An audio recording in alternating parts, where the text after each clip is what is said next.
Good morning students. Torus education YouTube channel पर आपका स्वागत है। इस वीडियो में मैं बलबीर अग्रवाल आपके लिए लेकर आया हूं कैरेक्टरिस्टिक्स ऑफ अकाउंटिंग। आज हम पढ़ेंगे अकाउंटिंग की क्या विशेषताएं होती हैं या अकाउंटिंग की कैरेक्टरिस्टिक्स क्या होती हैं। तो इनको हम दो पार्ट्स में डिवाइड करते हैं कि अकाउंट्स की कैरेक्टरिस्टिक्स जो हैं उनको हम दो पार्ट्स में डिवाइड करते हैं। एक तो क्वालिटेटिव कैरेक्टरिस्टिक्स ऑफ अकाउंटिंग और दूसरी non qualitative characteristics of accounting. इनको बारी बारी से हम पढ़ते हैं कि अकाउंटिंग में ऐसी कौन कौन सी विशेष बात होती है या होनी चाहिए जो क्वालिटी को लेकर होनी चाहिए, और कौन कौन सी ऐसी विशेष बात होती है या होनी चाहिए जो नॉन क्वालिटेटिव होती है। तो शुरू करते हैं। पहले हम नॉन क्वालिटेटिव पार्ट को पढ़ते हैं। नॉन क्वालिटेटिव कौन कौन सी कैरेक्टरिस्टिक्स होती है। तो नॉन क्वालिटेटिव कैरेक्टरिस्टिक्स में पहली कैरेक्टरिस्टिक्स है accounting is an art as well as a science. Accounting एक आर्ट भी है, एक कला भी है और साथ में साइंस भी है, विज्ञान भी है। तो कैसे ऐसा है? देखो, एक कलाकार जो होता है वो अपने कला के माध्यम से सभी लोगों को हंसाता है, सभी लोगों को मोटिवेट करता है, सभी लोगों को एक मैसेज देता है, कुछ समझाता है। इसी तरह से जो अकाउंट है वो एक कला है। किस तरह से? जो अकाउंट्स में ट्रांजैक्शंस होती हैं उन ट्रांजैक्शंस को लिखने की कला है वो, कि किस तरह से लिखा जाए किसी ट्रांजैक्शन को जो बिजनेस में हुई है, ताकि जो भी उससे संबंधित यूजर्स हैं वो उनसे इंफॉर्मेशन प्राप्त कर सकें। तो इस तरह अकाउंट एक कला हो गया। और दूसरी बात आती है कि अकाउंट एक साइंस भी है। वो कैसे है? तो देखो, जिस तरह से साइंस किसी सिद्धांत पर आधारित होती है, साइंस एक प्रिंसिपल पर निर्धारित होती है, एक आधारित होती है, बेस्ड होती है, उसी तरह से जो अकाउंट है वो भी प्रिंसिपल पे बेस्ड होती है, कुछ नियमों में बंधी होती है, कुछ नियमों का पालन करके काम किया जाता है अकाउंट्स में। वो नियम क्या होते हैं, कैसे होते हैं, अभी उनको हम डिस्कस नहीं करेंगे क्योंकि ये हमारे टॉपिक का पार्ट नहीं है। उनको हम डिस्कस करेंगे जर्नल एंट्री के चैप्टर में। आगे आने वाले टाइम में हम जो और वीडियो आएंगी तो उसमें जर्नल एंट्री का टॉपिक होगा। उस जर्नल एंट्री के टॉपिक्स में हम सीखेंगे कि अकाउंट्स में ट्रांजैक्शंस को रिकॉर्ड करने के संबंध में नियम क्या होते हैं। अभी फिलहाल आपको इतना ही जानना जरूरी है कि अकाउंट्स जिस तरह साइंस नियमों पर चलती है उसी तरह अकाउंट्स भी कुछ नियमों पर चलता है। तो अकाउंट एक तरह से एक कला भी हो गई और साथ में साइंस भी हो गई। दूसरी बात आती है कैरेक्टरिस्टिक्स की, identification of the transactions. Accounts में जो ट्रांजैक्शंस होती हैं उसको हम आइडेंटिफाई करते हैं या अकाउंट्स आइडेंटिफाई करता है। किस तरह से आइडेंटिफाई करता है? कि जो ट्रांजैक्शन हुई है एक्चुअल में वो बिजनेस से रिलेट करती भी हैं या बिजनेस से रिलेट नहीं करती, ये आइडेंटिफाई करता है। कैसे? फॉर एग्जांपल मैं आपको समझाता हूँ। जैसे हमने अपने घर के लिए या अपने पर्सनल यूज के लिए कोई सामान परचेज किया और उस सामान को परचेज करने के लिए जो कैश की पेमेंट की गई वो बिजनेस से की गई। अगर बिजनेस से पेमेंट की गई है इसका मतलब बिजनेस से रिलेशन हो गया। बेशक सामान घर के लिए था परंतु कैश बिजनेस का यूज हो गया, इसलिए ये बिजनेस से रिलेट कर रहा है। तो ट्रांजैक्शन आइडेंटिफाई हो गई कि ट्रांजैक्शन बिजनेस से रिलेटेड है।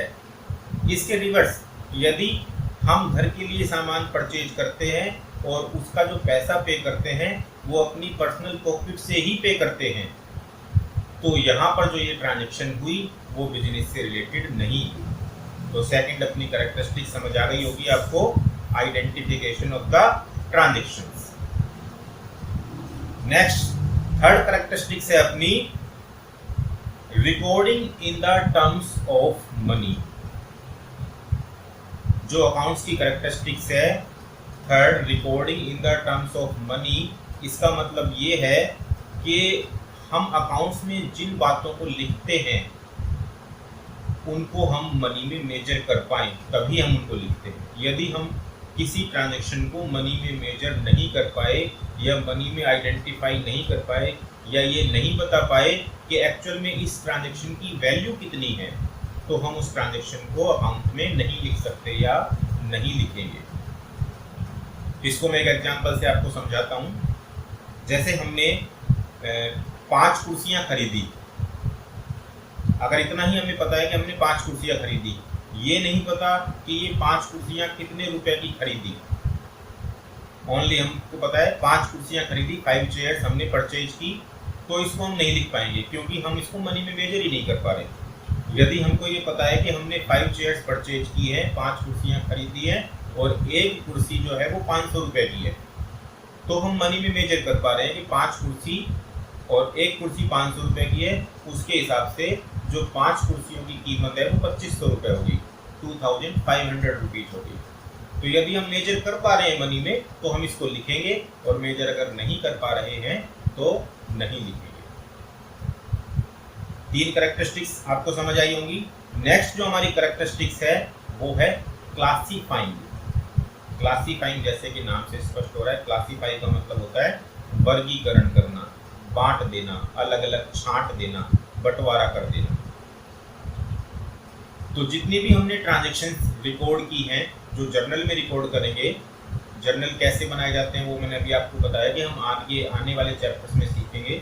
तो रिकॉर्ड होने के बाद हमें उनको अलग अलग क्लासीफाई करना जरूरी है कि एक तरह की ट्रांजैक्शंस को हम एक जगह लिखेंगे, दूसरी ट्रांजैक्शंस को हम दूसरी जगह लिखेंगे जो दूसरी तरह की है, जो तीसरी तरह की ट्रांजैक्शंस है उसको हम तीसरी अलग जगह लिखेंगे। जो ये अलग अलग हम क्लासीफाई कर रहे हैं, इस काम करने को हम बोलते हैं लेजर्स बनाना, खाते बनाना। तो इसका भी एक अलग से चैप्टर है अपने पास 11th क्लास के अंदर, वो भी हम आगे आने वाली वीडियोज में सीखेंगे किस तरह से हम उनको क्लासीफाइंग करते हैं। अभी फिलहाल आपके लिए इतना ही जानना जरूरी है कि हम उनको अलग अलग छांट देते हैं, अलग अलग उनको बंटवारा कर देते हैं या फिर क्लासीफाइंग कर देते हैं। 4th कैरेक्टरिस्टिक्स के बाद 5th जो कैरेक्टरिस्टिक्स है अकाउंटिंग की वो है समराइजिंग करना। समराइजिंग ये भी नाम से स्पष्ट है, समरी करना मतलब संक्षिप्त रूप बना देना उसको। तो जो हम लेजर्स बनाएंगे, लेजर्स बनाने के बाद उनकी टोटलिंग करेंगे, टोटलिंग करने के बाद उनका हम बैलेंस करेंगे, यानी कि हम ये पता लगाएंगे कि हमारे पास कितना सामान आया माइनस कितना गया, या कितना हमने रेंट पे किया माइनस कितना हमने रिसीव कर लिया, या इसी तरह की जो भी ट्रांजैक्शंस होंगी उन ट्रांजैक्शंस, एक ट्रांजैक्शन का जो हमने अलग से एक लेजर बनाया है उसको बैलेंसिंग करेंगे। और इस तरह से जो हम काम करते हैं बैलेंसिंग करने का, फिर इन सारे बैलेंस को हम एक अलग से लिख देते हैं, एक अलग से चार्ट बना देते हैं इसका, और उसको हम बोलते हैं ट्रायल बैलेंस। तो ये जो ट्रायल बैलेंस मैंने आपको बताया, इसके लिए भी 11th क्लास में अलग से एक पूरा चैप्टर है, उसके बारे में डिटेल से हम वहाँ पर पढ़ेंगे। फिलहाल आपको इतना जानना जरूरी है कि समराइजिंग का मतलब ये है कि जितने भी हमारे अकाउंट्स हैं उनका हम टोटल करके उनका बैलेंस निकाल देंगे, और बैलेंस को एक अलग से शीट पे लिख देंगे जिसको हम ट्रायल बैलेंस के नाम से जानते हैं, और ये हो जाएगा अकाउंटिंग की समरी करना। समराइजिंग के बाद जो हमारी नेक्स्ट कैरेक्टरिस्टिक्स है वो है analysis and interpretation of the result. Analysis and interpretation of the result का मतलब है कि आपने अभी जो भी काम किया है उससे आपने एनालिसिस करनी है। एनालिसिस का मतलब है कि आपने ट्रेडिंग अकाउंट बनाना है, आपने प्रॉफिट एंड लॉस अकाउंट बनाना है, आपने बैलेंस शीट बनानी है।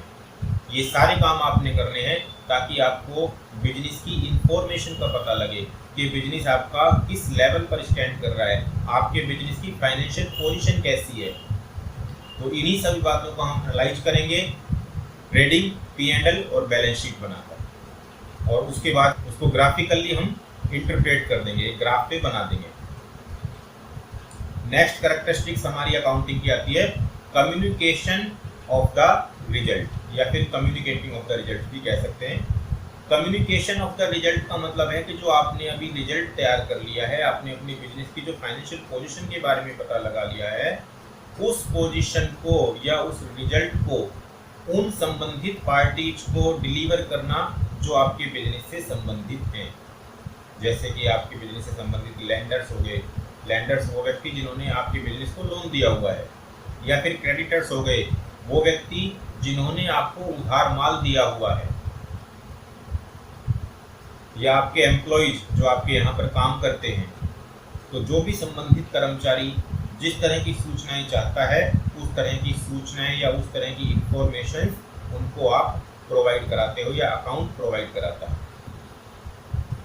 नेक्स्ट अपना पार्ट आता है कैरेक्टरिस्टिक्स में क्वालिटेटिव कैरेक्टरिस्टिक्स। अब हम क्वालिटेटिव कैरेक्टरिस्टिक्स के बारे में सीखेंगे कि अकाउंट्स में कौन कौन सी कैरेक्टरिस्टिक्स क्वालिटेटिव कैरेक्टरिस्टिक्स होती है। तो उसके अंदर पहला है रिलायबल। जो आपकी अकाउंट्स हैं, जो आपने अकाउंट्स बनाए हैं, वो अकाउंट्स आपके रिलायबल होने चाहिए। रिलायबल होने का मतलब है कि लोग उन पर भरोसा करें। अब भरोसा कैसे करेंगे आपके अकाउंट्स पर लोग? जैसे आपने बताया कि हमने बिजनेस के अंदर 5 लाख रुपए की कोई संपत्ति खरीदी है, मान लीजिए मशीन खरीदी है 5 लाख रुपए की, तो आप ये कैसे प्रूव कर पाएंगे कि आपने एक्चुअल में ये 5 लाख रुपए की ही खरीदी है? उसके पीछे कोई ना कोई एविडेंस तो आपके पास होगा ना, जैसे उसका बिल होगा। तो आप अगर वो बिल दिखा देते हैं तो ये प्रूव कर पाएंगे कि एक्चुअल में आपने ये वाली जो मशीन परचेज की है वो 5 लाख रुपए की परचेज की है। तो आप जो लोग हैं, जो संबंधित पार्टी, जो यूजर्स हैं, जो आपके बिजनेस से लोग रिलेट करते हैं, वो ये समझ पाएंगे कि आपका जो अकाउंट है वो रिलायबल है, मतलब भरोसा करने योग्य है। ऐसा नहीं है कि आपकी बातें हवा में हो रही है, मतलब उसके पीछे कोई ना कोई आपका एविडेंस होना जरूरी है। जितनी भी आपकी ट्रांजेक्शन्स होती हैं अकाउंट्स में, ये तो मैंने सिर्फ आपको एक एग्जांपल लेके समझाया है। इसके अलावा कोई भी ट्रांजेक्शन आप बिजनेस में करते हो, छोटी से लेके बड़ी से बड़ी ट्रांजेक्शन तक, हर ट्रांजेक्शन का आपके पास एक सबूत होना जरूरी है, ताकि आपके अकाउंट्स पर लोग भरोसा करें, रिलायबल हो आपका। दूसरी जो क्वालिटेटिव कैरेक्टरिस्टिक्स है वो है रिलेवेंट। इसको हम रिलेवेंस भी बोल सकते हैं। रिलेवेंट या रिलेवेंस, इसका मतलब हो गया कि वो जो भी आप काम कर रहे हो अकाउंट्स का, जो भी आप ट्रांजेक्शन कर रहे हो, वो आपके बिजनेस से रिलेट करती हुई होनी चाहिए। अगर आपके बिजनेस से वो ट्रांजेक्शन रिलेट नहीं करेगी तो इसका मतलब है कि उसकी वो क्वालिटेटिव कैरेक्टरिस्टिक्स नहीं है। फॉर एग्जांपल मैं आपको एक छोटे से घरेलू एग्जांपल से समझाता हूँ। जैसे आप कॉमर्स के स्टूडेंट्स हैं और मैं आपको कॉमर्स के अलावा कोई अन्य बातें बताऊं, जैसे कि मेडिकल से संबंधित या फिर नॉन मेडिकल से संबंधित, तो वो आपके लिए रिलेवेंट नहीं है, क्योंकि आपको उस फील्ड में जाना ही नहीं है। आपको तो कॉमर्स के फील्ड में जाना है। अगर मैं आपको कॉमर्स के फील्ड से संबंधित बातें बताता हूँ कि कॉमर्स जो आपने ली है, फ्यूचर में आप कॉमर्स से ये काम कर सकते हैं, इस तरह की आप जॉब प्राप्त कर सकते हैं, कि आप खुद का इस तरह का बिजनेस कर सकते हैं, या रिलेटेड जो भी काम है वो अगर मैं आपको बताऊं तो वो हो गया रिलेवेंट। और अगर उससे हटके मैं आपको बता रहा हूँ नॉन मेडिकल या मेडिकल या फिर आर्ट्स के बारे में, तो वो हो गया उससे इररिलेवेंट। तो इसी तरह अकाउंट्स में जितनी भी हमारी ट्रांजेक्शन्स होंगी या जो भी बातें होंगी या जो भी इंफॉर्मेशंस होंगी, वो उससे बिजनेस से या फिर अकाउंट से रिलेट करती हुई होनी चाहिए। ये गुण भी उसमें होना चाहिए। तो ये क्वालिटेटिव कैरेक्टरिस्टिक्स होगी आपकी सेकंड। थर्ड क्वालिटेटिव कैरेक्टरिस्टिक्स में आती है अंडरस्टैंडेबिलिटी। अंडरस्टैंडेबिलिटी ये आप समझ गए होंगे, जैसा कि नाम से ही स्पष्ट है, समझने योग्य होनी चाहिए। जो आपके अकाउंट्स हैं, जो आपने ट्रांजैक्शंस की हैं, जो बिजनेस में आपने लिखा है, रिकॉर्ड किया है, वो इस तरह से लिखा हुआ होना चाहिए ताकि कोई भी उसे देखकर आसानी से उसे समझ सके। इवन वो व्यक्ति भी समझ सके जिसको अकाउंट्स की नॉलेज नहीं है या फिर बहुत कम है। ऐसा नहीं है कि जिनको अकाउंट्स की नॉलेज है वो तो समझ लेंगे, परंतु जिनको अकाउंट्स की नॉलेज नहीं है या फिर बहुत कम नॉलेज है वो उसको नहीं समझेंगे। ऐसा नहीं होना चाहिए। तो अकाउंट्स आप किस तरह से प्रिपेयर करेंगे? यदि किसी को अकाउंट की नॉलेज नहीं है, उसे यदि पढ़ना लिखना आता है, तो वो उसको देखकर समझ जाए कि आप क्या कहना चाहते हैं। तो आपके अकाउंट्स इस तरह से लिखे हुए होने चाहिए या इस तरह से वो एक्सप्लेन होने चाहिए। इसका भी मैं एक छोटा सा एग्जांपल आपसे संबंधित लेकर बताता हूँ। जैसे आपने अपने स्कूल में मान लो कोई टेस्ट दिया और आपके टीचर ने आपको मार्क्स दे दिए 7, ये नहीं पता आपको अब ये जो 7 मार्क्स आए ये कितने में से आए, तो क्या आप अपनी परसेंटेज निकाल पाएंगे? और अगर आपको ये पता हो कि ये जो 7 मार्क्स आए ये मेरे 10 में से आए हैं, आउट ऑफ 10 है ये, तो आप बता पाओगे मेरा रिजल्ट 70% है। इसी तरह से यहाँ पर हम इसको समझ पा रहे हैं कि हम 70% वैल्यू यानी कि 70% सिक्योर कर रहे हैं और जो हमारी क्वालिटी है वो 70% है फिलहाल। चलो नेक्स्ट की तरफ बढ़ते हैं। अभी नेक्स्ट जो हमारी कैरेक्टरिस्टिक्स क्वालिटेटिव है वो है कंपेरेटेबिलिटी। कंपेयर का मतलब होता है तुलना करना। कंपेरेटेबिलिटी का मतलब हो गया कि तुलना करने योग्य। यदि आपके अकाउंट्स ऐसे हैं जिनकी आप तुलना कर पाते हो तो वो हो गए कंपेरेटेबिलिटी। तो तुलना करने योग्य होने चाहिए, ये गुण होना चाहिए उसमें। अब तुलना होती है दो तरह की, कौन कौन सी? पहली तो होती है इंट्रा कंपेरेटेबिलिटी और दूसरी होती है इंटर कंपेरेटेबिलिटी। इंट्रा और इंटर, इनमें क्या डिफरेंस है? इंट्रा का मतलब है कि आप अपनी तुलना खुद से ही करते हो। अपने 2021 ईयर की तुलना मान लो आप करते हो 2020 से या 29 से या 28 से या 27 से या इन सभी से, तो ये हो गया इंट्रा कंपेरेटिबिलिटी कि आपने अपनी तुलना अपने पास्ट से की है कि आप पहले किस जगह पे थे और आज आप किस जगह पे हो। पहले आपकी क्या पोजीशन थी बिजनेस की और आज आपके बिजनेस की पोजीशन क्या है। और यदि आप अपनी तुलना अपने आप से ना करके आपसे संबंधित जो अन्य फर्में हैं मार्केट में, इसी तरह की अन्य फर्म्स जो हैं उनसे यदि करते हो तो ये हो गया इंटर कंपेरेटिबिलिटी, यानी कि आप अपनी तुलना किसी और से कर रहे हो। एक और सिंपल सा एग्जांपल लेकर मैं आपको बताता हूँ। जैसे सपोज कीजिए आज आप 11th क्लास में पढ़ रहे हैं, आपने 10th में 80% मार्क्स सिक्योर किए, आपने 9th में 70% मार्क्स सिक्योर किए, आपने 8th में 60% मार्क्स सिक्योर किए। यदि आप अपनी तुलना अपने से कर रहे हो तो आप देखोगे कि मैंने पहले 60% सिक्योर किए थे, उसके बाद मैंने 80% सिक्योर किए, 90% सिक्योर किए, मेरा ट्रेंड बढ़ता हुआ चला जा रहा है। आपने तुलना अपने आप से की, पास्ट से की, पिछले रिजल्ट से की। और यदि आप अपनी तुलना अपने फ्रेंड से करते हैं कि मेरे फ्रेंड की क्या परसेंटेज थी उसी क्लास में और मेरी क्या परसेंटेज थी उसी क्लास में, तो ये हो गया आपका इंटर कंपेरेटिबिलिटी। आपने किसी दूसरे से अपनी तुलना की। तो यही सेम बात फर्म के अंदर भी है या कंपनी के अंदर भी। नेक्स्ट एंड लास्ट जो आपकी क्वालिटेटिव कैरेक्टरिस्टिक्स होती है वो है आपका कि आपकी जो इंफॉर्मेशंस हैं वो फेथफुल होनी चाहिए। तो नेक्स्ट कैरेक्टरिस्टिक्स हो गई फेथफुल इंफॉर्मेशन। वैसे तो ये मेन तो 4 ही थी, परंतु इन चारों को मिला के एक और बना दिया गया है फेथफुल इंफॉर्मेशन।